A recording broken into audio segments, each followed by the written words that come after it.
Welcome to the WION podcast, where we explore fascinating stories and ideas from various fields. In this episode, we explore Japan's dramatic shift from pacifism to power, as Tokyo opens the door to global arms exports, while questions grow over the strength of the US war machine. This moment signals a turning point in how Tokyo defines its role on the global stage.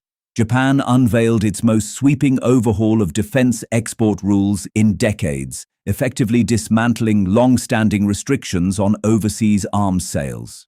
The reform opens the door to exports of warships, missiles, and other advanced military systems, marking a significant departure from the pacifist constraints that have defined Japan's post-war security posture.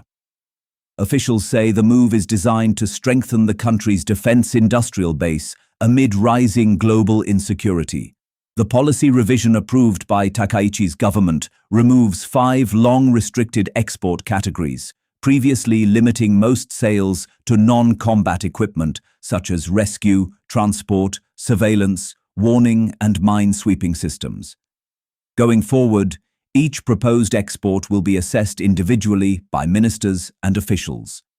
While Japan retains 3 core principles: strict screening, limits on third-country transfers, and a ban on exports to conflict states, exceptions may now be made when deemed necessary for national security.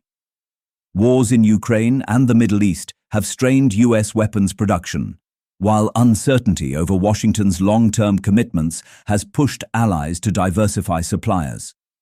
Against this backdrop, Japanese officials and diplomats told Reuters that countries including Poland and the Philippines are exploring procurement options.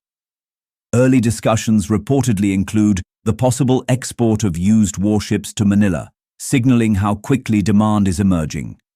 This historic step will not only enhance the defense capabilities of countries collaborating with the Japan-US alliance, but also strengthen our collective capacity to maintain peace throughout the region and safeguard freedom even further, George Glass, the US ambassador to Japan, said on X.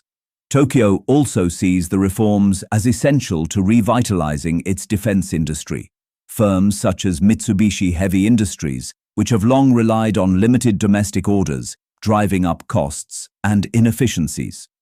As defense expert Jeffrey Hornung of the Rand Corporation was quoted by Reuters saying, "Expanding exports could improve economies of scale and pump some new life into Japan's industrial base."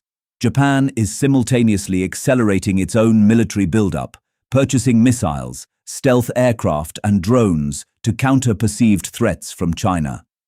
It is also co-developing a next-generation fighter jet with Britain and Italy for deployment in the 2030s. Defense spending has already reached 2% of GDP, with further increases expected under upcoming security reviews.